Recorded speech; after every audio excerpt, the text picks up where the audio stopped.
আল্লাহ আমার রব, এই রবি আমার সব। দামে দামে তুন মনে তারি অনুভব। তোমার দুনিয়াতে আমি যেদিকে তাকাই, অথই নিয়ামতে ডুবে আছি সবাই। পাক পাখালির গানে শুনি তসবি কলো রব, তসবি কলো রব, আল্লাহ আমার রব। আসসালামু আলাইকুম প্রিয় দর্শক, আপনারা যারা দেশে আছেন প্রবাসে, সবাইকে জানাই মাহে রমজানের শুভেচ্ছা। শুরু হলো পবিত্র রমজান উপলক্ষে এনটিভি আয়োজিত এবং ফটিকা নিবেদিত লাইভ অনুষ্ঠান আপনার জিজ্ঞাসা। এই অনুষ্ঠানে আপনারা জীবন ঘনিষ্ঠ ইসলাম বিষয়ক বিভিন্ন প্রশ্ন করতে পারেন প্রাসঙ্গিক আলোচনার বিষয়েও। আমাদের আজকের প্রাসঙ্গিক আলোচনার বিষয় রমজানে দোয়া। আপনাদের সাথে আছি আমি জয়নুল আবেদিন আজাদ। আজকেও আপনাদের প্রশ্নের জিজ্ঞাসার সরাসরি জবাব দিচ্ছেন বিশিষ্ট আলেম ডক্টর মোহাম্মদ সাইফুল্লাহ। আসসালামু আলাইকুম ওয়া রাহমাতুল্লাহি ওয়া বারাকাতুহু। প্রিয় দর্শক, চলুন তাহলে জিজ্ঞাসার আলোকিত ভুবনে আমরা প্রশ্ন নিচ্ছি। আসসালামু আলাইকুম দর্শক, আপনার পরিচয় দিয়ে প্রশ্ন করুন। আসসালামু আলাইকুম, আমি বরিশাল থেকে মনির। জি ভাই, আমার প্রথম প্রশ্ন হলো, আমাদের যে এফডিআর অথবা আপনার সঞ্চয়পত্র, এটা 3 বছর মেয়াদি অথবা 5 বছর মেয়াদি হয়। জাকাতের ক্ষেত্রে আমরা যখন 3 বছর অথবা 5 বছর পরে টাকাটা পাবো, এই টাকাটা কি আমাদের 5 বার হিসাবে দিতে হবে জাকাত, না 3 বছর পরে অথবা 5 বছর পরে একবার জাকাত দিতে হবে, মানে টাকার হিসাবে 2.5%? জি, আপনার প্রশ্নটা আমরা পেয়েছি। আর কোনো প্রশ্ন আছে? হ্যাঁ, দ্বিতীয় প্রশ্ন হলো, আপনার আমাদের যাদের হজ ফরজ হয়, এই ফরজ হজ হওয়ার পরে অনেকে দেখা যায় উমরা করে। এখন উমরাটা জরুরি না মানে ফরজ হজে যাওয়াটা জরুরি? অনেকে উমরা করে ফরজ হজ করে আসে, মানে হজটা করে আসে, দেখা গেল। আপনার প্রশ্ন আমরা পেয়েছি। আর কোনো প্রশ্ন আছে? হ্যাঁ, তৃতীয় প্রশ্ন হলো, আমরা তো মুসলমান, 4টা মাযহাবের নাম শোনা যায়। মাযহাবটা কি জরুরি, এবং এটা কি কেমন, মানে কতটুকু জরুরি ইসলামের জন্য মাযহাব? জি, ধন্যবাদ আপনাকে। আপনি বেশ অনেকগুলো গুরুত্বপূর্ণ প্রশ্ন করেছেন। প্রথম প্রশ্ন এফডিআর এবং সঞ্চয়পত্র সম্পর্কে। আপনি বলেছেন 3 বছর 5 বছর ইত্যাদি মেয়াদে এগুলো করা হয়। তো এগুলির ক্ষেত্রে জাকাত কিভাবে দিব? 3 বছর পরে দিব নাকি প্রতি বছরে দিতে হবে? ধন্যবাদ। জাকাত আপনাকে আদায় করতে হবে আপনি যখন মানে মেয়াদি কোনো মানে এফডিআর অথবা সঞ্চয়পত্র নেন এবং নির্দিষ্ট সময়ের জন্য, ওই 5 বছর পর অথবা 3 বছর পর আপনি মানে একবার জাকাত আদায় করবেন। মানে 5 বছর পর 5 বার নয়, 3 বছর পর টাকাটা হাতে আসলে জাকাতটা আদায় করবেন। তখন মূল এবং লভ্যাংশ যোগ করে দুইটা যোগ করে টাকাটা আদায় করবেন। মূল এবং লভ্যাংশ যেটা পাওয়া যায় সেটা যোগ করে জাকাত আদায় করবেন। আমাদের ভাই আরেকটি প্রশ্ন করেছেন, যাদের উপর হজ ফরজ হয়, দেখা যায় তারা অনেকেই হজটা আগে না করে ওমরা আগে করেন। ওনার প্রশ্ন হলো, ওমরা এবং হজ এই দুটোর মধ্যে কোনটা বেশি জরুরি? হ্যাঁ, যাদের উপর হজ ফরজ হয় তাদের উপর ওমরা ওয়াজিব। এখন তিনি যদি স্কোপ থাকে, তার মানে উত্তম হচ্ছে তিনি যত দ্রুত সম্ভব হজ এবং ওমরা দুটো একসাথে পালন করবেন। আর হজে গেলে স্বাভাবিকভাবে হজে তামাত্তু করলে ওমরা হয়ে যাবে, তাই হজে তামাত্তু করলে তিনি ওমরা এবং হজ দুটো একসাথে করতে পারেন। এই জন্য আপনি হজ ফরজ হলে আপনি হজ এবং ওমরা দুটো একসাথে করে নেওয়া, এটা হলো মানে অত্যন্ত গুরুত্বপূর্ণ এবং ওয়াজিব বিষয়। কিন্তু আরেক দল লোক আছে যারা শুধুমাত্র ওমরা পালন করতে পারে, ওমরা খরচ অনেক কম হজের চেয়ে, তুলনামূলকভাবে মানে অর্ধেক অথবা অর্ধেকের চেয়েও কম খরচ হয়। সেক্ষেত্রে তিনি যদি মনে করেন যে না, আমি ওমরাটা করে নিই এখন, আর যদি হজ ফরজ হয় পরে করব, তাহলে তার জন্য জায়েজ আছে, তিনি ওমরা করে নিতে পারেন। মানে হজ ফরজ হওয়ার পরে শুধুমাত্র ওমরা করে তিনি যদি বসে থাকেন, হজের বিকল্প হিসেবে অথবা হজের মানে কাজ আদায় হয়ে যাবে না। হজের হুকুম তার উপর থেকে আদায় হয়ে যাবে না, বরং হজের এই ফরিদা ফরজ বিষয়টি তার উপর ওয়াজিব থেকে যাবে, বাধ্যতামূলক থেকে যাবে। আপনি শেষে মাযহাব প্রসঙ্গে প্রশ্ন করেছেন এবং জানতে চেয়েছেন মাযহাব কি খুবই জরুরি? আপনার মতো ভাই অনেকেই মাযহাব নিয়ে প্রশ্ন করেন নানা মাত্রায়, নানা ভঙ্গিতে। মনে হয় মাযহাব যেন খুবই জটিল বিষয়, এবং কারো কারো প্রশ্ন থেকে এরকম মনে হয় মাযহাব যেন আলাদা কোনো ধর্ম। আসলে বিষয়টা এতটা জটিল নয়, এতটা ভারী নয়, খুবই সহজ বিষয়। মাযহাব হলো সম্মানিত আমাদের যে ইমামরা ছিলেন, বিভিন্ন বিষয়ে তাদের গবেষণা, তাদের রিসার্চ, তো তারা যা বলেছেন আমরা যারা মাযহাবের ভক্ত, আসলে আমরা সে বার্তা অনেকেই বোধহয় পাইনি বা সে বার্তা আমরা উপলব্ধি করতে পারিনি। তাই অনেকে আচরণ থেকে মনে হয় যে মাযহাব যেন একটা আলাদা আলাদা ধর্ম, এবং অনেকে মাযহাবের ছোটোখাটো বিষয় নিয়ে এতটাই কট্টর হন, এতটাই কঠোরতা অবলম্বন করেন, এ নিয়ে আবার সমাজে, মুসলিম সমাজের মধ্যে কিছুটা দ্বন্দ্ব সংঘাত দেখা যায়। এটা দুঃখজনক। ডক্টর সাইফুল্লাহ বক্তব্য শুনলে আপনারা স্পষ্টভাবে বুঝতে পারবেন মাযহাব গবেষণা, রিসার্চকে মানতেও পারেন, নাও মানতে পারেন, এবং মাযহাবের পার্থক্য মেনে নিয়ে আমরা মুসলিম উম্মার ঐক্য হব এবং সেভাবে আমরা চলব। মাযহাব কি খুবই জরুরি বিষয়?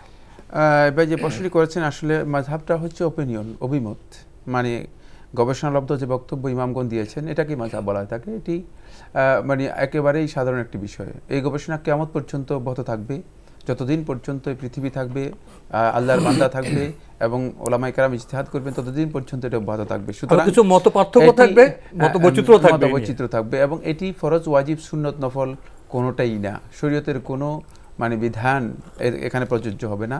এটা হচ্ছে যদি কোনো ব্যক্তি মানে তিনি কোরআন হাদিস অনুসরণ করতে মানে সরাসরি তার সুযোগ না থাকে, তিনি কোনো একজন আলেমের বক্তব্য গ্রহণ করতে পারেন। আর এই মাযহাবের অনুসরণের বিষয়টি ফরজ করে নেওয়া কিন্তু অত্যন্ত জটিল বিষয়। ফরজ করে নেওয়ার অর্থই হচ্ছে আপনি সেটাকে দিন হিসেবে গ্রহণ করলেন। আপনি একটু চিন্তা করলে আপনি একটু চিন্তা করলে ক্লিয়ার হয়ে যাবে। সেটা হচ্ছে এই মানে ইসলাম হচ্ছে একটি। এখন যদি আপনি ইসলামকে 4 ভাগে ভাগ করেছি, মানে তাহলে তো বলেননি, তাহলে আপনি বিশাল বিভক্তির মধ্যে মানে পুরো উম্মাহকে ঠেলে দিলেন। এবং এইটি কত যে মানে এই জিনিসটা একটু সাধারণ যদি স্থূল বিবেক দিয়ে আমরা চিন্তা করি, তাহলে আমাদের কাছে ক্লিয়ার হয়ে যাবে যে কোনোভাবেই আল্লাহ নবী সাল্লাল্লাহু আলাইহি ওয়াসাল্লাম অথবা কোনো স্কলার অথবা কোনো ইসলামিক মুজতাহিদ, কোনো আলেম ইসলামকে 4 ভাগে ভাগ করার কথা বলেননি, প্রশ্নই আসে না। এবং 4টা গ্রুপ তৈরি করার ইসলামের মধ্যে কোনো সুযোগ নেই। আর 4 গ্রুপ কীভাবে হবে? কারণ প্রত্যেকটি মানে স্কুল অফ থটের মধ্যেও আবার বিভিন্ন বক্তব্য রয়েছে। সুতরাং এটা কোনোভাবেই গ্রহণযোগ্য চিন্তা নয়, বরং কোরআন এবং হাদিসের আনুগত্য করা আমাদের উপর ফরজ, বাধ্যতামূলক বিষয়। মাযহাবের ইমামরা তো সে কথা বলে গেছেন, তাই না? জি, বিষয়টা আসলে সহজ। আমরা যারা ভক্ত, আমরা অনেক সময় বাড়াবাড়ি করে ফেলি, তখন মনে হয় বিষয়টা খুবই জটিল, কঠিন। জানলে বোধহয় বিষয়গুলো আমাদের কাছে খুবই সহজ হয়ে উঠবে। আমরা আরেকটি টেলিফোন নিচ্ছি। আসসালামু আলাইকুম। দর্শক, আপনার পরিচয় দিয়ে প্রশ্ন করুন। জি, আসসালামু আলাইকুম। ওয়ালাইকুম আসসালাম। হুজুর, আমার 2টা প্রশ্ন আছে। জি ভাইয়া বলুন। একটা হচ্ছে ওই রুকুর সময় জি চোখটা হচ্ছে কি সেজদার সামনে থাকবে না পায়ের বুড়া লগের সামনে থাকবে? আর একটা প্রশ্ন, যে আমাদের মসজিদ আছে, মসজিদের হচ্ছে পশ্চিম সাইডে হচ্ছে কবর দেয় এবং কবরও আছে এবং এখনো কবর দিচ্ছে, সেই মসজিদে কি নামাজ হবে? একটু জানতে হয়, মসজিদ আছে, কবর আছে, মসজিদ আর কবরের মধ্যে কোনো দেওয়াল আছে, কোনো সীমানা আছে? না, কোনো সীমানা নাই, কিন্তু মসজিদের যে হচ্ছে মসজিদটা আছে সেটাই দেওয়াল, মসজিদটা আছে যেখানে ইমাম সাহেব বসে, সেটা মসজিদ আছে, পাকা বিল্ডিং। ধন্যবাদ আপনাকে। প্রথম প্রশ্ন, যে রুকুর সময় চোখের দৃষ্টি কোথা থাকবে? রুকুর সময় চোখের দৃষ্টি থাকবে সিজদার দিকে। সিজদার যে জায়গাটি রয়েছে, সিজদার জায়গা অতিক্রম করবে না, সিজদার দিকে থাকবে। এই মর্মে রাসূলুল্লাহ সাল্লাল্লাহু আলাইহি ওয়াসাল্লাম একজন সাহাবী কাতাদা রাদিয়াল্লাহু তাআলা থেকে একটি রিওয়ায়াত সাব্যস্ত হয়েছে এবং আহলুত তাহকিক মাকে উলামায়ে কেরাম বলেছেন এটি সহিহ। তাই এটা হলো বিশুদ্ধ বক্তব্য। দ্বিতীয় প্রশ্ন, মসজিদের সামনে কবর আছে, ওনার প্রশ্ন নামাজ হবে কিনা? রাসূলুল্লাহ সাল্লাল্লাহু আলাইহি ওয়াসাল্লামের সহিহ হাদিসের মধ্যে তিনি বলেছেন, ওলা তুসাল্লু ইলাল কুবুর, তোমরা কবরের দিকে মুখ করে সালাত আদায় করো না। সুতরাং এই মসজিদে যদি সালাত আদায় করা হয়, কবরের দিকেই সালাত আদায় করা হবে। এই মসজিদে সালাত আদায় করা জায়েজ নেই, সেখানে আপনাদেরকে যেটি করতে হবে সেটা হলো এই মসজিদ এবং কবরের মাঝে আপনাদেরকে কোনো রাস্তা অথবা একটা মানে পার্থক্য তৈরি করতে হবে, যাতে করে কোনোভাবেই মানে মসজিদের সাথে বা কবরের দিকে মুখ করে সালাত আদায় করার কোনো সুযোগ না থাকে। আপনি যেভাবে বলেছেন সেভাবে এই মসজিদে সালাত হবে না। আমরা আরেকটি টেলিফোন নিচ্ছি। আসসালামু আলাইকুম। দর্শক, আপনার পরিচয় দিয়ে প্রশ্ন করুন। হ্যালো, আসসালামু আলাইকুম। ওয়ালাইকুম আসসালাম। হ্যাঁ হুজুর, আমার 3টি প্রশ্ন ছিল। কে বলছেন, কোথা থেকে বলছেন? হ্যাঁ, আমি মানে নামটা বলতে চাচ্ছি না, আমি ঢাকা থেকে বলছি। জি বলুন, প্রশ্ন বলুন। হ্যাঁ, আমার প্রথম প্রশ্ন হচ্ছে যে বিয়ে সংক্রান্ত। হ্যাঁ, যে কেউ কি মানে কুফরি কালাম করে বিয়েটা কি আটকে রাখতে পারে? আর যদি আটকে রাখে তাহলে তার থেকে পরিত্রাণের উপায় কি? হ্যাঁ, আর তাড়াতাড়ি বিয়ে হওয়ার জন্য কোনো আমল আছে কি? আর আমার দ্বিতীয় প্রশ্নটা হচ্ছে যে অলিদের ভালোবাসলে নবীকে ভালোবাসা হবে। আমি একটা ওয়াজিটা শুনেছি, এটা কেমন কথা হলো? হ্যাঁ, এটা কি ঠিক কথা কিনা এটা আমাকে জানাবেন। আর আমার তৃতীয় প্রশ্ন হচ্ছে মানে তাবিজ সম্পর্কে। আমি জানি, আমি নিয়মিত অনুষ্ঠানটা দেখি, আমি জানি যে তাবিজ কোরআনের আয়াত দিয়েও তাবিজ দেওয়া যায় না। তা আমার হাজবেন্ড কোত্থেকে শুনে আসছে যে কোরআনের আয়াত দিয়ে তাবিজ দেওয়া যায়। ও এখন আমাকে বলছে যে তুমি যদি এটা প্রমাণ করতে না পারো তাহলে তোমার সাথে আমি সংসারই করব না। মানে এটা নাকি কোত্থেকে শুনে আসছে, কিন্তু আমি তো জানি হুজুর বলছে যে কোরআনের আয়াত দিয়েও তাবিজ দেওয়া হয় না। এখন এটা যদি আমার হাজবেন্ডকে উদ্দেশ্য করে কিছু বলতেন তাহলে আমার জন্য অনেক উপকার হতো। আরেকটা প্রশ্ন ছিল আমার, মানে আমরা যখন রুকু করব তখন হাত কি হাঁটুর মধ্যে বাঁধবো মানে নাকি হাঁটুর একটু উপরে, এটা একটু জানাবেন। ধন্যবাদ, আপনাকে অনেকগুলো প্রশ্ন করেছেন। আপনার প্রথম প্রশ্ন বিয়ে প্রসঙ্গে, কুফরি কালাম করে কি বিয়ে আটকানো যায়? আর আটকানো গেলে পরিত্রাণ পাওয়ার উপায় কি? তাবিজ অথবা মানে বান টোনা জাদু এগুলো মূলত এগুলো প্রভাব আছে এবং এগুলোর প্রভাব স্বীকৃত, এটাকে মানে স্বীকার করা হয়েছে। বাকি এর মাধ্যমে এই ধরনের মানে কিছু কেউ করার চেষ্টা করতে পারে, আবার হতেও পারে, তবে সেটি তাকদীরের বাহিরে নয়। এই জন্য আল্লাহর বান্দা চেষ্টা করবে যে যদি এই ধরনের কোনো পরিস্থিতি তার মানে কারো সন্দেহ হয় তখন তিনি নিয়মিত সকাল সন্ধ্যার যে জিকিরগুলো আছে সেগুলো আদায় করবেন এবং চেষ্টা করবেন যদি এই ধরনের কিছু হয় মানে এই বিষয়ে যারা মানে শরীয়ী দৃষ্টিকোণ থেকে বা শরিয়ার যারা ঝাড়ফুঁক করে থাকেন তাদের সাথে যোগাযোগ করে যদি সম্ভব হয় কিছু ঝাড়ফুঁক নিতে পারেন, সেটা হয়তো নেওয়া যেতে পারে। বাকি আপনি নিয়মিত যদি সকাল সন্ধ্যা জিকিরগুলো করেন হয়তো সেটা কেটে যেতে পারে। দ্বিতীয় প্রশ্ন, ওয়াজে একজন বলেছেন ওলিদের ভালোবাসলে নবীকে ভালোবাসা হয়, এ কথা কি ঠিক? এটা যদি হাদিস হিসেবে বলে থাকেন, এ ধরনের কোনো হাদিস আসেনি। আর যদি বলেন যে এমনি বক্তব্য, যদি আল্লাহ মানে এবং তার রাসূলের ভালোবাসার জন্য কোনো আল্লাহর নেক বান্দাকে কেউ ভালোবাসেন তাহলে তো আল্লাহ এবং তার রাসূলের ভালোবাসা ঠিকই আছে, যেহেতু আল্লাহ এবং তার রাসূলের ভালোবাসার জন্যই আপনি ভালোবেসেছেন, সুতরাং এই ভালোবাসাটুকু মানে সেভাবেই হবে। বাকি মানে এই যুগ যে ওলি সেটা আপনাকে কনফার্ম করলো কে, সেখানে সমস্যা রয়েছে। কারণ অনেক ভেজালের যুগে এখন কে নির্দিষ্ট করে দিয়েছে যে এই লোকটা ওলি? না, কোনো সঠিক ওলি কি নিজেকে ওলি বলেন? হ্যাঁ, এইটাই তো কথা। মানে ওলি তো তিনি বলবেন না যে আমি ওলি, অথবা ওলি এই কথা প্রকাশ করবেন না যে আমি আল্লাহর ওলি। এটা উনি কিভাবে জানবেন? তো এই জন্যই মানে উনি কি গায়েব জানবেন? না, প্রশ্নই আসে না। এই জন্য মানে কেউ যদি দাবি করে যে আমি আল্লাহর ওলি তাহলে বুঝতে হবে যে সে ভণ্ড। কারণ আল্লাহর ওলি আল্লাহ সুবহানাহু ওয়া তাআলাই জানেন যে কে আল্লাহর ওলি। আল্লাহর বান্দা আল্লাহ রাব্বুল আলামিনের কাছে দোয়া করবেন, আল্লাহর নৈকট্য লাভ করার জন্য চেষ্টা করবেন, এটাই হচ্ছে তার কাজ। তিনি নিজেকে ওলি দাবি করা, তিনি দাবি করবেন না, অথবা তার আচার আচরণে জীবনযাপনে যদি কেউ মনে করেন যে লোকটা ভালো, আল্লাহ রাসূলকে ভালোবাসেন, তিনি মতো চলছেন, তিনি নিজের থেকে তাকে ভালোবাসতে পারেন। তার সুন্নাহ এবং আল্লাহকে ভালোবাসার দেখে শুধুমাত্র ইসলামের জন্য, কোরআনের জন্য, সুন্নাহর জন্য কেউ কাউকে ভালোবাসলে এটি আল্লাহর ভালোবাসা এবং রাসূলের ভালোবাসার সাথে সম্পৃক্ত হবে, কোনো সন্দেহ নেই। আর যিনি দাবি করবেন না, সে তো ভুল জিনিস, না, ওটা ওলি কনফার্ম করতে হবে ভুল জিনিস। জি, সেটা সেখানে মানে ভেজাল রয়েছে উপলব্ধি করা যায়। বোন, আপনার তৃতীয় প্রশ্নটি একটু জটিল হয়ে গেল। আপনি তাবিজ প্রসঙ্গে একটু ভূমিকা দিয়েছেন যে আপনি আমাদের অনুষ্ঠান শোনেন এবং আপনি জেনেছেন যে কোনোভাবেই তাবিজ দেওয়া যাবে না, এবং যারা কোরআনের আয়াতকে অবলম্বন করে তাবিজ দেন সেটাও সঠিক নয়। এ কথার সাথে দ্বিমত পোষণ করেছেন আপনার সম্মানিত স্বামী। এ বিষয়টি আসলে এতটুকু জ্ঞান অর্জনের বিষয়। আপনার স্বামী আপনাকে বলেছেন যেটা প্রমাণ করতে না পারলে আপনার সাথে সংসার করবেন না। তো এটি তো জ্ঞানের সাথে যায় না। সংসার তো একটি আলাদা জিনিস। আপনারা বিয়েতে আবদ্ধ হয়েছেন, দায়িত্ব নিয়েছেন, সংসার তো সুন্দর বিষয়। যে কোনো বিষয় যদি চ্যালেঞ্জ হয়ে যায় আর সংসার করব না চলে আসে, এটা কোনো দিক থেকে কি এটা সঙ্গত হয়, ন্যায় হয়, যৌক্তিক হয়? আসলে আমরা জ্ঞানের চর্চা করি। আপনি ভুল হতে পারে, ভুল হলে আপনার স্বামী তো আপনার দায়িত্বশীল, আপনার সাথে থেকে বড়, তিনি আপনি সংশোধন করবেন।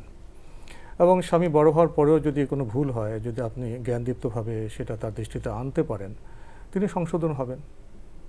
এটা তো জ্ঞানভিত্তিক পরিবার বলি, সমাজ বলি, এটা তো হবে আমাদের মানদণ্ড। তো এখন কি বলবেন? সংসার করবেন না যদি প্রমাণ করতে না পারেন যে তাবিজ কোরআনে আয়াত দিয়েও হবে না? আসল কথা হচ্ছে মানে আমরা যে এক্সট্রিম মানে অবস্থায় চলে যাই কোন একটা বিষয় সম্পর্কে জানা বা না জানার বিষয়, সেখানে জানার জন্য চেষ্টা করা হলো প্রথমে উত্তম কাজ। সে মানে এক্সট্রিম পর্যায়ে চলে যাওয়া, এই বিষয়টি হয়তো উনি বুঝতে পারেননি। বাকি রাসূলুল্লাহ সাল্লাল্লাহু আলাইহি ওয়াসাল্লামের অসংখ্য সহিহ হাদিস সাব্যস্ত হয়েছে যেখানে রাসূলুল্লাহ সাল্লাল্লাহু আলাইহি ওয়াসাল্লাম তাবিজকে শিরক বলেছেন। আব্দুল্লাহ ইবনে মাসউদ রাদিয়াল্লাহু তাআলা বর্ণিত মুসনাদ আহমদের সহিহ হাদিস দ্বারা সাব্যস্ত হয়েছে, ইন্নামা রুকা ওয়া তামাইম ওয়া তাওয়ালাতা শিরকুন। রাসূলুল্লাহ সাল্লাল্লাহু আলাইহি ওয়াসাল্লাম তিনটি জিনিসের কথা একটি করে উল্লেখ করেছেন। এক নম্বর হচ্ছে আর রোকা, যে সমস্ত জারফুক যেগুলো মানে ইসলামের মধ্যে আসেনি, এই ধরনের জারফুক অথবা কুফরি কথা রয়েছে। তাবিজকে রাসূল সাল্লাল্লাহু আলাইহি ওয়াসাল্লাম কমন বলেছেন। এবং আত্থেওয়ালা, স্বামী স্ত্রীর বন্ধন সৃষ্টি করার জন্য যে জাদু করা হয় থাকে, এগুলোকে আল্লাহ নবী সাল্লাল্লাহু আলাইহি ওয়াসাল্লাম শিরক বলেছেন।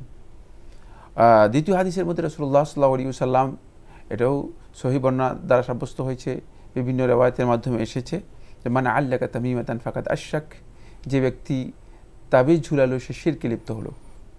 সুতরাং এই হাদিসটাও কমন এসেছে। তাবিজ ঝুলানোর বিষয়টি ইসলামে শিরকি কাজ, কারণ গায়রুল্লাহর সাথে নিজের অন্তরকে মূলত সম্পৃক্ত করে নেওয়া, আল্লাহ রাব্বুল আলামিন ছাড়া অন্য গায়রুল্লাহর কাছে নিজেকে আশ্রিত করা, যে না তাবিজ দিলেই আমি সুস্থ হয়ে যাব। তাহলে তো আপনি আল্লাহ রাব্বুল আলামিনের উপর যেই মানে আপনার যে তাওয়াক্কুল হওয়ার কথা ছিল সেটি আর হলো না। তাই এটাও রাসূলুল্লাহ সাল্লাল্লাহু আলাইহি ওয়াসাল্লাম এখানে শিরক বলেছেন। আরেকটি সহিহ হাদিসের মধ্যে রয়েছে, অনেকগুলো হাদিস রয়েছে, মানে এত বিস্তারিত আলোচনার বিষয় হয় না। এই বিষয়ের উপর মানে অনেক বই রয়েছে, আপনি সেগুলো থেকে জেনে নিতে পারেন। কিতাবুত তাওহীদ শেখ সালেহ আল ফাওজানের বঙ্গানুবাদ হয়েছে বাংলায়, সেটি আপনি পড়ে নিতে পারেন। কিতাবুত তাওহীদ শেখ মোহাম্মদ ইবনে আব্দুল ওয়াহাব রাহিমাহুল্লাহ তাআলার, এটা বঙ্গানুবাদ হয়েছে, সেটা দেখে নিতে পারেন। তারপরে এই বিষয়ের উপর বঙ্গানুবাদ আরও অনেকগুলো বই রয়েছে, সেখানে বিস্তারিত দলিল সহ আলোচনা করা হয়েছে। রাসূলুল্লাহ সাল্লাল্লাহু আলাইহি ওয়াসাল্লাম এক ব্যক্তির হাতের মধ্যে দেখতে পেলেন যে মানে একটি চুড়ির মতো, যেটা আজকে আমরা দেখা যায় যে অনেক সময় ব্রেসলেট অথবা এই জাতীয় অনেক কিছু ব্যবহার করে থাকি। তখন রাসূলুল্লাহ সাল্লাল্লাহু আলাইহি ওয়াসাল্লাম বললেন যে যদি এই অবস্থা তার মৃত্যু হয় তাহলে সে কখনো সফলতা লাভ করতে পারবে না, অর্থাৎ জান্নাত লাভ করতে পারবে না, কারণ তার মৃত্যু এখানে যে নির্দিষ্ট বিষয়তে এসছে যেটা নিয়ে দ্বন্দ্ব, যে কোরআনে আয়াত দিয়েও তাবিজ হবে না, যে এই বিষয়ে থেকে তথ্য জানতে চাচ্ছি। যেহেতু রাসূলুল্লাহ সাল্লাল্লাহু আলাইহি ওয়াসাল্লাম কমনলি নিষেধ করে দিয়েছেন তাবিজের বিষয়, সুতরাং সেটা কোরআন থেকে হোক অথবা বাহির থেকে হোক, কোনটাকেই রাসূলুল্লাহ সাল্লাল্লাহু আলাইহি ওয়াসাল্লাম বলেননি যে কোরআন থেকে তাবিজ করা যাবে, এটা তো বলেননি না। এইজন্য কমনলি উনি তাবিজটাকে নিষিদ্ধ করেছেন। শুধু নিষেধ করেছেন তা নয়, বাংলা নবী সাল্লাল্লাহু আলাইহি ওয়াসাল্লাম একজন কাছে মানে তার কাছে একটি ওয়াফদ, একটা প্রতিনিধি দল আসলো, তাদের একজন হাতে তাবিজ থাকার কারণে রাসূলুল্লাহ সাল্লাল্লাহু আলাইহি ওয়াসাল্লাম 9 জন আসলো, 8 জনের বায়াত নিলেন আর 9ম ব্যক্তির বায়াত নিলেন না, ইসলামের উপর বায়াত নিলেন না, যতক্ষণ পর্যন্ত সে তাবিজ খুলেনি। রাসূলুল্লাহ ইসলামের উপর বায়াত নিলেন না। এটাও প্রমাণ করে মানে রাসূলুল্লাহ সাল্লাল্লাহু আলাইহি ওয়াসাল্লাম এমনভাবে নিষেধ করেছেন যে এটি আসলেই একটি শিরকি কাজ। তাই সেটা কোরআন থেকেও নিষিদ্ধ, কোরআনের বাইরে হওয়া নিষিদ্ধ, কমনলি রাসূলুল্লাহ নিষেধ করেছেন। আরেকটি বিষয় এখানে আমি বলেছি যে দীর্ঘ আলোচ্য বিষয়, আমরা আসলে যেতে পারবো না ওখানে। ব্যাপারটা হলো যদি কোরআন থেকে সিদ্ধ হতো তাহলে আসলে বলতেন অবশ্যই সব থেকে নিষিদ্ধ শুধু কোরআন থেকে সিদ্ধ, এটা বলেন হলে অনুমোদনের দলিল থাকতো, অনুমোদনের কোনো দলিল নেই। জি, আল্লাহ আমার রব, এই রবি আমার সব। আল্লাহ আমার রব, এই রবি আমার সব। আমরা একটি প্রশ্ন নিব। আসসালামু আলাইকুম, দর্শক আপনার পরিচয় দিয়ে প্রশ্ন করুন। আসসালামু আলাইকুম ওয়া রাহমাতুল্লাহি ওয়া বারাকাতুহু। ওয়া আলাইকুম আসসালাম। অনেকদিন পরে আপনার পাইছি, তাই আমার মনে কেমন যাব, আমি ধন্যবাদ জানাই। আর ওখানে এনটিভির এত বড় অনুষ্ঠান করার জন্য। আমি নতুন পাকুড়িয়া থেকে আলিম বলছি। আমরা আপনাকে স্পষ্ট বুঝতে পারছি না ভাই, একটু ধীরে স্পষ্ট করে প্রশ্নগুলো করুন। আমার প্রশ্ন হলো, এই টিভি দেখা তো নিশ্চয়, টিভি দেখা যদি নিশ্চয় থাকে তাহলে সরকারি আইনে তো টিভি দেখতে আমরা। সরকারি আইন যদি সঠিক থাকে, সরকারি আইন যদি মান আঙ্গুল যায় তাহলে এই বিভিন্ন চ্যানেল আমরা দেখতে আসি, এগুলি পাগল করি। আর যেটা যে চ্যানেল ছিল পাপের, যে চ্যানেলটা সবচেয়ে সুন্দর ছিল পিস টিভি, এর যে হুজুর আছে হুজুর পিস টিভি ছিল। তো এই পিস টিভিতে আমাকে মতন গরিব মানুষ যারা, অসহায় যারা এই লেখাপড়া জানি নাই, তারা অনেক কিছু কোরআন হাদিস জানতে পারতাম, অনেক নিয়ম কানুন জানতে পারতাম, বুঝতে পারতাম। তো ওই পিস টিভি যে বন্ধ করে দিল, আজকে কিন্তু কোনো একটা আলেম এটা প্রতিবাদ করলো না। আপনার প্রশ্নটি করুন ভাই, আপনি তো একটি ঘটনা বা বিষয় বর্ণনা করছেন, প্রশ্নটি বলুন। আমার প্রশ্ন হলো, পিস টিভির এরকম কি মন্দ কাজ করছিল যে জন্য পিস টিভি বন্ধ করে দিয়েছিল সরকার। আর দ্বিতীয় প্রশ্ন হলো আমার, এই আমি এর আগে আপনার কাছে বলছিলাম যে আমি একবারে নিম্ন শিক্ষিত মানুষ, আমি বাংলায় কোরআন শরীফ পড়ি। এটা হুজুরে বলছিল যে বাংলায় পড়লে হচ্ছে না, কিন্তু আমি বাংলা ছাড়া তো করার সুযোগ নেই। সকালে কাজও আই, আবার রাত্রে 1টা সময় বাড়ি যাই। আপনার প্রশ্নটি বলুন। আমি কোরআন না পড়ি তো আমার কাছে অশান্তি লাগে, যে আমার ঘুমাইতো না। আমি যেটা বললে আমার শান্তি লাগে, ভালো লাগে। আমি জুরুমের কোরআন পড়তে আছি, আল্লাহর কাছে আছি, এরকম কাছে আমার মনে একটা ভাব নয়। আর আরেকটা প্রশ্ন হলো, আমি রোজার মাসে হোটেল চালাই। হোটেল যদি হারাম হইতে এটা বলবেন তাহলে আমি চালাইতাম না। আর যদি আমার কর্ম পাশের থেকে যদি করি তাহলে আমি করবো। এই আমার 3টা প্রশ্ন। আসসালামু আলাইকুম। ওয়ালাইকুম আসসালাম। আপনি অনেকগুলো প্রশ্ন করেছেন। আমাদের ভাইকে আমরা উপলব্ধি করতে পারছি, তিনি নিজেই বলেছেন যে উনি লেখাপড়া জানেন না, খুবই অল্প শিক্ষিত মানুষ, এবং আবেগ আছে ওনার মধ্যে। তো এবং ওনার কথাগুলোকে আমরা সেভাবে দেখছি যে উনি আবেগে কথা বলছেন, নাহলে তো উনি এভাবে কথা বলতে পারতেন না যে টিভি দেখা নিষেধ, বলতে পারতেন না, বলে ফেলেছেন। টিভিতে আসলে আমরা বলি যে টিভি তো কোনো মন্দ জিনিস নয়। টিভিতে মন্দ জিনিস দেখানো হলে সে তখন মন্দ হয়ে যায়, ভালো জিনিস দেখানো হলে ভালো হয়ে যায়। যন্ত্রের কী দোষ? টিভি দেখা নিষেধ নয়, টিভিতে মন্দ জিনিস দেখা নিষেধ। এভাবে বোধহয় ভাবলে আমরা সঠিক বক্তব্যের কাছাকাছি যেতে পারবো। এবার পিস টিভি বন্ধ সম্পর্কে উনি ওনার অভিমত ব্যক্ত করেছেন, এখনও ওনার আবেগের বিষয় এসছে। তো উনি বলছেন যে আলেমরা প্রতিবাদ করেননি কেন, সেটা আমরা বলতে পারবো না। যখন আলেমদের সাথে আপনার দেখা হয় তখন তাদের সাথে মত বিনিময় করবেন। আর ওনার দ্বিতীয় বিষয়টা হলো, উনি বাংলায় কোরআন পড়েন। এর আগে আপনি বলেছেন যে বাংলায় তো আরবি কোরআন উচ্চারণের টেক্সট পড়া যায় না, বাংলায় আপনি অর্থ জানতে পারেন, বাংলায় অর্থ জানার সব আপনি পাবেন। এখন আপনি বলছেন যে আবেগে যে আমি বাংলায় পড়লে একটু শান্তি পাই না, পড়লে শান্তি পাই না, এখানেও আপনার একটা মনোজাগতিক বিষয় রয়েছে। তো এটা তো ঠিক যে আরবি ভাষা, ব্যাকরণ, ধ্বনি বাংলা একরকম নয়। এক ভাষার অক্ষর দিয়ে আরেক ভাষা হুবহু উচ্চারণ করা যায় না, বিশেষ করে কোরআনের যে উচ্চারণগুলো আছে। তো এক্ষেত্রে একই সাজেশন দিয়েছিলেন যে আপনি চেষ্টা করুন না, আপনি চেষ্টা করুন যে কীভাবে আরবিতে কোরআন পড়া যায়, আর বাংলা আপনি অনুবাদ পড়তে পারেন। এরপরও আপনি জেনে শুনে আমার প্রশ্নটি করেছেন, কি জবাব দেবেন? ধন্যবাদ। আসলে প্রশ্নটি করেছেন, অবশ্যই পরামর্শ আছে। সেটা হলো, কোরআন যদি পড়তে না পারেন আপনি কোরআন শুনতে পারেন। আলহামদুলিল্লাহ এখন ব্যবস্থা আছে, সেটি আপনি কোরআন ক্যাসেট থেকে শুনে শুনলে তো সব পাবেন। হ্যাঁ, সব পাবেন, রিপিট করতে পারেন, ওই তেলাওয়াতের সাথে রিপিট করতে পারেন, তেলাওয়াতের সাথে নিজেও পড়তে পারেন। তাহলে আপনি মানে নিজে পড়তে না পারলেও সেটা আপনি যেমন আলহামদুলিল্লাহি রাব্বিল আলামিন যখন বলবে আপনি নিজেও আলহামদুলিল্লাহি রাব্বিল আলামিন, যত শুনবেন তত আপনার এটা শুদ্ধ হচ্ছে, যত শুনবেন তত শুদ্ধ হচ্ছে। একটু খেয়াল করে শুনলে আপনার মনোযোগও বৃদ্ধি পাবে, সওয়াবও হবে, কোরআনটাও আপনার শুদ্ধ হয়ে যাবে। সুতরাং আপনি পড়তে না পারেন বাংলায়, আরবিতে পড়তে না পারেন, তাহলে আপনি কোরআন শুনে মানে কোরআন পড়ার চেষ্টা করেন আরবিতে শোনার মাধ্যমে। আর যদি সেটাও আপনার পক্ষে সম্ভব না হয়, তাহলে আপনি বাংলা তেলাওয়াত মানে অর্থ যেটা আছে বাংলা আপনি তেলাওয়াত করার কোনো সুযোগ নেই, কারণ বাংলা তেলাওয়াত করলে আপনি ভুল করবেন, ভুল মানে মহাভুল হয়ে যাবে, এসব উচ্চারণ প্রত্যেকটাই ভুল হবে এবং কোরআনের অর্থ পরিবর্তন হয়ে যাবে, ফলে আপনি ক্ষতিগ্রস্ত হবেন। আপনি অর্থটা পড়েন, অর্থ পড়তে পারেন। আর যদি তাও আপনার পক্ষে সম্ভব না হয়, আপনি যে সমস্ত ইসলামী সাহিত্যগুলো আছে আপনি সেগুলো পড়তে পারেন। মানে আপনার মনের খোরাকের জন্য, মানসিক প্রশান্তির জন্য আল্লাহ রাব্বুল আলামিনের জিকিরগুলো করতে পারেন। আলা বিযিকরিল্লাহি তাতমাইনুল কুলুব, আল্লাহ সুবহানাহু ওয়া তাআলা কোরআনের মধ্যে বলেছেন যে আল্লাহ রাব্বুল আলামিনের জিকিরের মাধ্যমেই তোমাদের অন্তরগুলো প্রশান্তি লাভ করবে।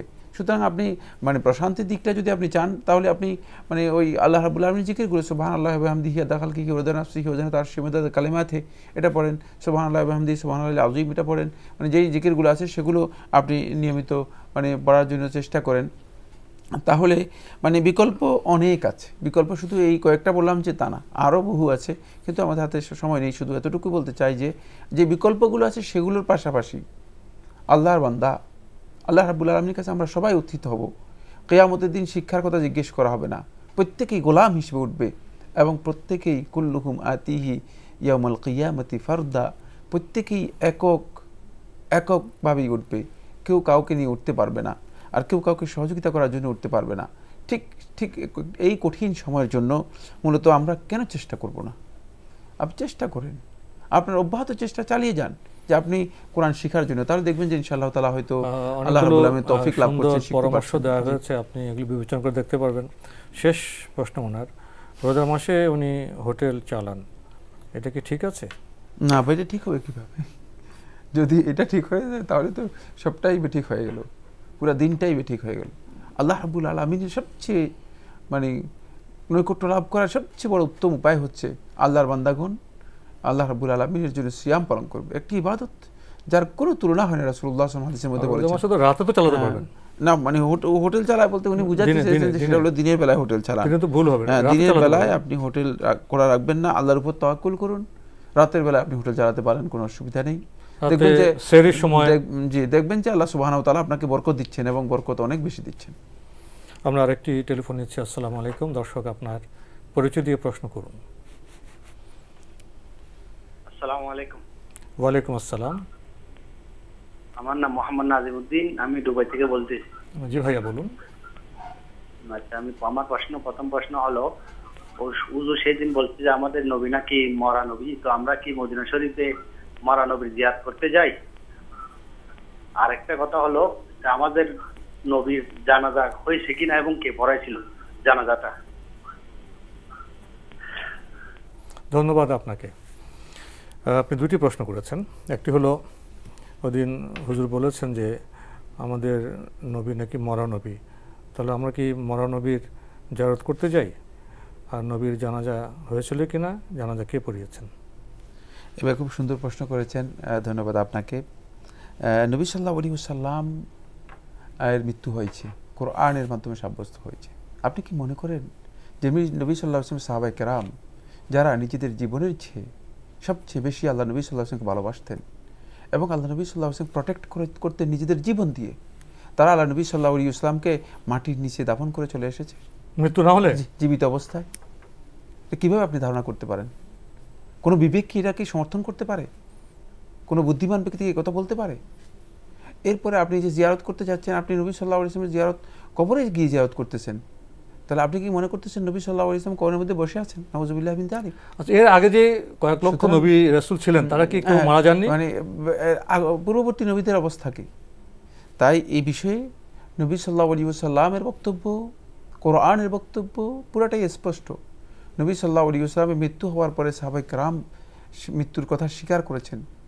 শুধু স্বীকার করেছেন তা নয়, 3 দিন পর্যন্ত নবী সাল্লাল্লাহু আলাইহি ওয়াসাল্লামের দাফন হয়নি। 3 দিন পরে সাহাবায়ে কেরাম দাফন করেছে। এগুলো ইতিহাস রয়েছে। বন্ধু, একটু মেহেরবানি করে আপনি ইতিহাসটি জেনে নিন, তাহলে আপনি উপকৃত হবেন। এবং আপনার এই বিভ্রান্ত আকীদা কী কারণে তৈরি হয়েছে সেটা আমরা জানি না। বাকি এটি একেবারেই মানে ভুল আকীদা, পথভ্রষ্ট একটি আকীদা। কারণ নবী সাল্লাল্লাহু আলাইহি ওয়াসাল্লামের মৃত্যু হয়েছে এতে কোনো সন্দেহ নেই। বাকি নবী সাল্লাল্লাহু আলাইহি ওয়াসাল্লাম বারজাখী জীবনে আছেন, কবরের মধ্যে রয়েছেন। সেই কবরের মধ্যে নবী সাল্লাল্লাহু আলাইহি ওয়াসাল্লাম কী অবস্থায় রয়েছেন সেটা আল্লাহ সুবহানাহু ওয়া তাআলা সবচেয়ে ভালো জানেন। এটি আমি আপনাকে ডেসক্রাইব করতে পারবো না, আমি আপনাকে এটার বিবরণ দিতে পারবো না। বিবরণ সম্পর্কে আমার কাছে কোনো তথ্য নেই। যদি কোনো তথ্য থাকতো তাহলে অবশ্যই আমি বলতে পারতাম যে তিনি কীভাবে আছেন, সেটা আমি জানি না। কিন্তু সাহাবায়ে কেরাম এরপরে নবী সাল্লাল্লাহু আলাইহি ওয়াসাল্লাম ইন্তেকালের পরে 1 2 সাহাবী নয়, ওইজনুল আথারের মধ্যে ইবনে সাইয়্যিদিন নাস রাহিমাহুল্লাহ উল্লেখ করেছেন। তিনি বলেন যে 1,15,000-এর মতো সাহাবী জীবিত ছিলেন, যারা বিদায় হজে রাসূলুল্লাহ সাল্লাল্লাহু আলাইহি ওয়াসাল্লামের সাথে মানে হজ করেছেন, অংশগ্রহণ করেছেন। এরা কেউ তো নবী সাল্লাল্লাহু আলাইহি ওয়াসাল্লামের কাছে এসে কোনো কিছু চাননি, কোনো দিন বলেননি। নবী সাল্লাল্লাহু আলাইহি ওয়াসাল্লামের সবচেয়ে কাছের মানুষ ওসমান ইবনে আফফান রাদিয়াল্লাহু তাআলা আনহুকে নবী সাল্লাল্লাহু আলাইহি ওয়াসাল্লাম একবারে কাছেই কোরআন তেলাওয়াতরত অবস্থায় মানে হত্যা করা হলো। তো নবী সাল্লাল্লাহু আলাইহি ওয়াসাল্লামের কাছে তো ওসমান রাদিয়াল্লাহু তাআলা আনহু গিয়ে বলেনি যে আমাকে তো হত্যা করে ফেলতেছে। অথচ আল্লাহ নবী সাল্লাল্লাহু আলাইহি ওয়াসাল্লামের 2 কন্যার জামাই, যে নূরাইন বলা হয় তাকে। বিষয়গুলো মানে আমরা একটু বলার আগে একটু আমাদের উচিত হবে সেটা হলো মানে জ্ঞানের বিষয়, জ্ঞানের মাধ্যমে কথা বলা। আমার এই কথা বলছি না আপনি মরানবী বলতে কি বোঝায়, এই শব্দটা তো মানে শুনতে সুন্দর নয় না। আমরা কি এই বক্তব্য দিয়েছি নাউজুবিল্লাহ মিন যালিক? আমরা বলেছি যে নবী সাল্লাল্লাহু আলাইহি ওয়াসাল্লামের মৃত্যু হয়েছে, কারণ কোরআন শিক্ষা দিয়েছে। কোরআন এটা বলেছে ইন্নাকা মাইয়িতুন ওয়া ইন্নাহুম লামাইয়িতুন, আপনি অবশ্যই মৃত্যু হবে আপনার।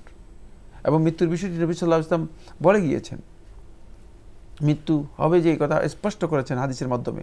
তারপরে আবু বকর রাদিয়াল্লাহু তাআলা দাঁড়িয়ে ঘোষণা দিলেন রাসূলুল্লাহ সাল্লাল্লাহু আলাইহি ওয়াসাল্লাম মৃত্যুর বিষয়টি সাহাবায়ে কেরামের সামনে। সাহাবায়ে কেরাম মানে এই বক্তব্য শোনার পরে সাহাবায়ে কেরাম তারা মানে বেদনাবিধুর অবস্থায়, কঠিন অবস্থায়, কারো মানে এমন হলো যে শেষ পর্যন্ত তারা মনে করলো যে আল্লাহ নবী সাল্লাল্লাহু আলাইহি ওয়াসাল্লাম মৃত্যু হয়েছে কথা বললে মানে তাকে হত্যা করবো আমি। ওমর ইবনে খাত্তাব দাঁড়িয়ে গেলেন, এত আবেগপ্রবল হলেন। শেষ পর্যন্ত ওমর ইবনে খাত্তাব রাদিয়াল্লাহু তাআলা আনহু যখন এই আয়াত শুনতে পেলেন, ওমা মুহাম্মাদুন ইল্লা রাসূল ক্বাদ খালাত মিন ক্বাবলিহি রাসূল আফা ইম্মাতা ওয়া কুতিলা ইনকালাবতুম আলা আকাবিকুম, এই আয়াত যখন পড়ে ওমর ইবনে খাত্তাবকে শোনালেন, আবু বকর রাদিয়াল্লাহু তাআলা ওমর রাদিয়াল্লাহু তাআলা বললেন যে আমার মাথায় হুঁশ আসলো, আমি কি করতেছিলাম। এই আয়াতে কি বলা হয়েছে? মানে যে মুহাম্মদ সাল্লাল্লাহু আলাইহি ওয়াসাল্লাম রাসূল ছাড়া আর কিছুই নয়। তিনি যদি তার যদি মৃত্যু হয় অথবা তাকে যদি হত্যা করা হয়, তোমরা কি আবার পূর্বের দিনে তোমাদের ফিরে যাবে? তোমাকে ধর্মত্যাগ করবে? হ্যাঁ, ধর্মত্যাগ করবে। এটা কিভাবে হতে পারে? ওমর রাদিয়াল্লাহু তাআলা আনহু বললেন যে হ্যাঁ হাক্কান, যে আবু বকর তুমি সত্য বলেছো, আল্লাহ নবী সাল্লাল্লাহু আলাইহি ওয়াসাল্লাম মৃত্যু হয়েছে। সুতরাং এই মিথ্যা আকীদা যারা আমাদের মধ্যে চেষ্টা করছেন, তারা সত্যিকার আল্লাহ নবী সাল্লাল্লাহু আলাইহি ওয়াসাল্লামকে ভালোবাসেন না, নবী সাল্লাল্লাহু আলাইহি ওয়াসাল্লাম সম্পর্কে তাদের জ্ঞান নেই। আমরা বোধহয় এখানে শেষ করতে পারি। এর আগে এক বোন প্রশ্ন করেছিলেন, এটা আমাদের থেকে ছুটে গেছে, উনি জানতে চেয়েছিলেন রুকু অবস্থায় হাত কোথা থাকবে? রুকু অবস্থায় হাত হাঁটুর উপর রাখবেন, হাঁটুর উপর রাখবেন। আল্লাহ আমার রব, এই রবি আমার সব। আল্লাহ আমার রব, এই রবি আমার সব। আমরা প্রশ্ন নিব। আসসালামু আলাইকুম, পরিচয় দিয়ে প্রশ্ন করুন। আমার ঢাকা জুরাইন থেকে নিমে বলতেছিলাম। জি বলুন। আমার কোশ্চেন হচ্ছে 3টা। জি। প্রথম কোশ্চেনটা হচ্ছে আমি মসজিদে নামাজ পড়ি, তারাবির নামাজ, অন্যান্য নামাজগুলো মসজিদে পড়ি, আমাদের মসজিদে সেই ব্যবস্থা করে দিয়েছে কর্তৃপক্ষ। এখন আমার কোশ্চেনটা হচ্ছে অনেক সময় দেখা যায় যে বৃষ্টি হয়, মহিলারা বলে যে পানি হয় রাস্তার মধ্যে, তারা বলে যে বাড়ি থেকে নামাজ পড়ে আসছে, তারা অজুটুকু করে না করে শুধুমাত্র পাটা ধুয়ে থেকে তার অজু থাকবে। আর সেই অজুর মধ্যে দেখা যায় বাড়ি থেকে আমি অজু করে আসলাম, আসার পরে আমাকে মানে রাস্তার যে ছেলেরা তারা আমার মুখ ধুলো, এতে কি আমার অজু থাকবে? অজুটা ভেঙে যাবে। মানে কেউ আপনাদের দেখলে? হ্যাঁ হ্যাঁ, ছেলেরা মানে পরপুরুষ যদি আমাকে আমার মুখমণ্ডলটা দেখলো, শুধুমাত্র মুখটা দেখলো, এতে কি আমার অজু ভেঙে যাবে না? আরেকটা হচ্ছে আমি ইসলামিক যে পরিবারে গ্রহণ করছি সেভাবে মানে গড়ে উঠতে পারিনি, কিন্তু বোরকা পরি সচরাচর। আমার দেখা যায় যে 10 থেকে 12 ঘন্টা অল টাইমে বোরকা পরা থাকে, শুধু মেকআপ সবসময় লাগাই না, মুখোশ রাখি, মাঝে মধ্যে পরি আবার পরি না। এতে কি বোরকা পরতেছি বা ইসলামিক দৃষ্টিতে কি আসলে জায়েজ আছে কিনা মুখ দেখানোটা? জি। হ্যাঁ, এটা আমার। তৃতীয় কোশ্চেন হচ্ছে মানে কোন বইটা পড়লে মূলত নারীদের পর্দা সম্পর্কে বিস্তারিত জানতে পারবো? হ্যাঁ, আরেকটা কোয়েশ্চেন হচ্ছে, আমার মাঝে মধ্যে মানে মনের আশা পূরণ করার জন্য যদি হয় তাহলে আমি কোরআন শরীফের হাদিয়া দিই বা কোরআন শরীফ মানত করি মসজিদে দেব, এতে কি কোনো গুনাহ হবে কিনা?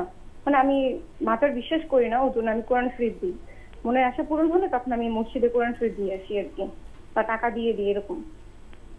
জি, ধন্যবাদ আপনাকে। অনেকগুলো প্রশ্ন করেছেন। উনি মসজিদে নামাজ পড়েন, ওনাদের মসজিদে সেই ব্যবস্থাপনা আছে। তো অনেক সময় বৃষ্টি হয়, বৃষ্টির সময় মহিলারা বাড়ি থেকে হেঁটে আসেন, রাস্তা আপনার পানি লাগে পায়ে, ওনার বাড়ি থেকে উজু করে আসেন, তো এসে শুধু পাটা ধন, এতে কি উজু কোনো ক্ষতি হয়? না, পা ধুয়ে নিতে নিলেই ময়লাটা দূর হলেই যথেষ্ট, মানে আর এর জন্য উজু নষ্ট হবে না, এটা উজু নষ্ট হওয়ার কিছু অতিরিক্ত কিছু করা দরকার না, কিছু দরকার নেই। জি, উনি আরেকটি প্রশ্ন করেছেন যে ওনারা যখন আসেন মসজিদে, হয়তো আশেপাশে কোনো মানুষ তাদের মুখ দেখলো, মুখমণ্ডল দেখলেন, এতে কি উজু ভেঙে যাবে? না, এটা উজু নষ্ট হবে না, মুখমণ্ডল দেখলে উজু নষ্ট হবে না। মানে আরেকটি প্রশ্ন করেছেন, উনি বোরকা পরেন, তো নেকাব মাঝে মাঝে পরেন, কখনো কখনো নেকাব উনি পরেন না, এতে কি পর্দা কোনো সমস্যা হবে? এটি বিতর্কিত মাসালা, তবে পরিপূর্ণ পর্দা করাটাই উত্তম। নেকাব সহ পরিপূর্ণ পর্দা করতে পারলে আপনি নিরাপদ থাকতে পারলেন, এবং নিরাপত্তার জন্য এটি খুবই গুরুত্বপূর্ণ। আবার যদি প্রয়োজন না হলে নেকাব নাও পড়তে পারেন, প্রয়োজন না থাকে, এই মত তো আছে। প্রয়োজন বলতে মানে পরিস্থিতি এরকম যে এখানে কোনো ফিতনার কোনো আশঙ্কা নেই। ফিতনা আশঙ্কা নেই এরকম জায়গা কোথায় পাবেন আপনি? পুরোটাই ফিতনা। না, এই ব্যাপারে তো আপনার স্কোর আরেকটা মত আছে না, মুখমণ্ডল খোলার ব্যাপারে তো দুটো মতই আছে। ফিতনার আশঙ্কাই তো রয়েছে, ফিতনা তো এখন পরিপূর্ণ ফিতনা, এটা ফিতনা। এটা কি মত? জি, আরেকটি মত এরকম আছে যে আপনার মুখমণ্ডল খোলা রাখলে পর্দা হয়ে যাবে, এটা আরেকটা মত আছে। না, ফিতনার সেই মতটা হচ্ছে শর্ত হয়েছে ফিতনার আশঙ্কা না থাকলে, সুতরাং এটা কোনোভাবেই পর্দা হবে না, বরং সে গুনাহগার হবে। কেউ যদি কোনো কারণে ফিতনা হয় তাহলে সে গুনাহগার হবে না, শুধু জেনার গুনাহ হবে, এর বিচারে গুনাহ হবে। জি, উনি শেষে জানতে চেয়েছেন পর্দা সংক্রান্ত কোনো ভালো বই যদি নাম বলতে পারতেন। এ বিষয়ে সবচেয়ে সুন্দর বই শেখ আব্দুল আজিজ আব্দুল্লাহ বিন বাজ রাহিমাহুল্লাহ তাআলার পর্দা নামই পাবেন, এবং সবচেয়ে সুন্দর বই আদর্শ নারী, এর মধ্যে বিস্তারিত আলোচনা রয়েছে। মনের আশা পূরণের জন্য উনি মাঝে মাঝে কোরআন মানত করেন, কোরআন দেন, এটা ঠিক আছে? উনি কিভাবে দেন সেটা? কোনো আশা বা পূরণের জন্য উনি মানত করেন যে এটা পূরণ হলে আমি পবিত্র কোরআন আমি এটা হাদিয়া করব, দেব আমি। কোরআন আপনি হাদিয়া দিতে পারেন, এটা না জায়েজ কিছু নয়, এটা জায়েজ রয়েছে, এটা গুনার কাজ নয়। বাকি মানত না করে এমনি সদকা করতে পারেন। সবচেয়ে উত্তম কাজ হচ্ছে যে কোনো জিনিসের জন্য সদকা করে আল্লাহ তাআলার কাছে দোয়া করা। আমরা আরেকটি টেলিফোন নিচ্ছি। আসসালামু আলাইকুম। দর্শক, আপনার পরিচয় দিয়ে প্রশ্ন করুন। জি, আসসালামু আলাইকুম।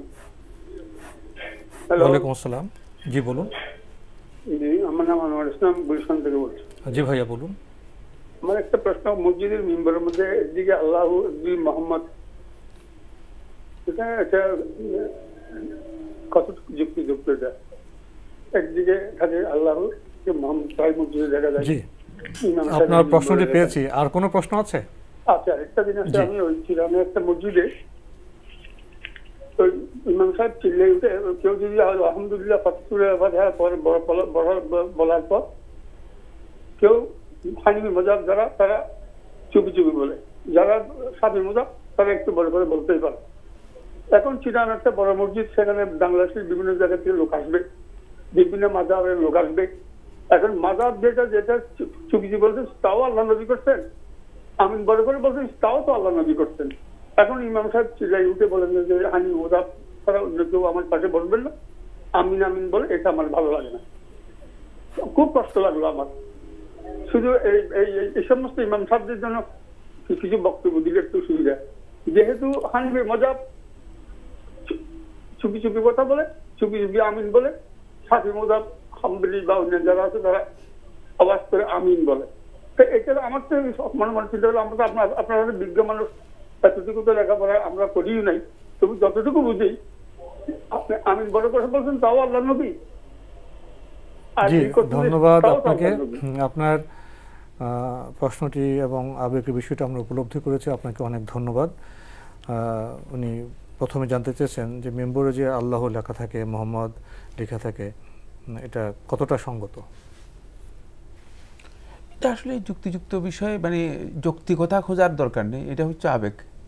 আমরা আবেগের কারণেই মানে মনে করি যে আল্লাহ, মোহাম্মদ, এভাবে বিভিন্ন জায়গায়, এটা ডেকোরেশনের বিষয় না। আল্লাহ সুবহানাহু ওয়া তাআলার নাম লফজুল জালালা, এটা তো ডেকোরেশনের জন্য আসলে। এখন আপনি দেখতে পাবেন যে জায়গায় জায়গায় ডেকোরেশন হিসেবে ব্যবহার করা হচ্ছে। ডেকোরেশন পিস পাওয়া যায় আল্লাহ অথবা মোহাম্মদ সাল্লাল্লাহু আলাইহি ওয়াসাল্লাম নাম লেখা, এটা আসলে ডেকোরেশন, এটা পরিপূর্ণ আবেগ। ডেকোরেশনের জন্য এই নাম, এই সম্মানিত নামকে ব্যবহার করা উচিত না। বাকি এটা যুক্তি তালাশ করার এখানে কিছু নেই, এটা যুক্তিযুক্তই না, কারণ এই সম্মানিত নাম, এটা প্রয়োজন নেই, এটা কোনো প্রয়োজন নেই। এই নাম আমাদের হৃদয়ে থাকবে, আমাদের চেতনায় জি। থাকবে।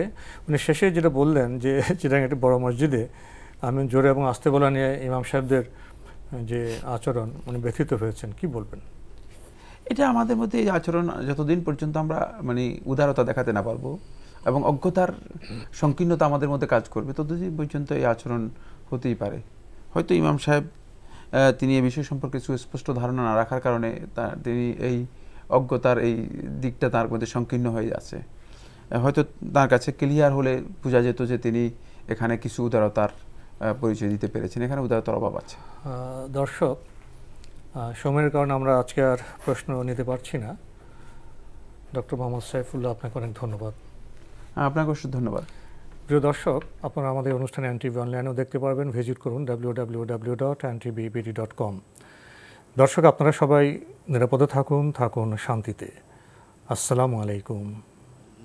আমার রব, এই রবি আমার সব, দামে দামে তুন মনে তারি অনুভব। আল্লাহ আমার রব, এই রবি আমার সব।